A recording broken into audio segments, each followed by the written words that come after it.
3 নম্বর দিন আবার আসলে আবু রাদিয়াল্লাহু তাআলা এই বাদ ধরছে ভালো করে জাবড়ায়, তোমার আজকে আর ছাড়তেছি না, আমি রাসূলুল্লাহ সাল্লাল্লাহু আলাইহি ওয়াসাল্লাম নিয়েই ছাড়বো আজকে তোমাকে, মিথ্যা কথা বলো প্রতিদিন তুমি।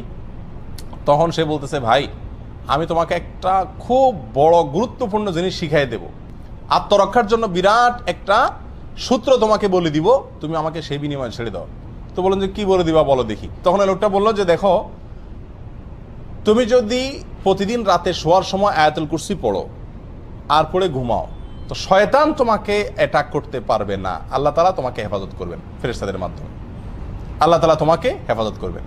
এই কথা শোনার পরে আবু রাদিয়াল্লাহু চিন্তা করছেন যে একটা ভালো জিনিস শিখেছে যখন ছেড়ে দিস। তখন পরের দিন যাওয়ার পরে নবী আলাইহিস সালাম জিজ্ঞেস করলেন, কি খবর তোমার আসামির?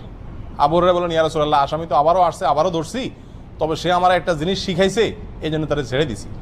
রাসূলুল্লাহ আকরাম সাল্লাল্লাহু আলাইহি ওয়াসাল্লাম বলেন যে কি শিখাইছে? বলেন যে এই জিনিস বলছে।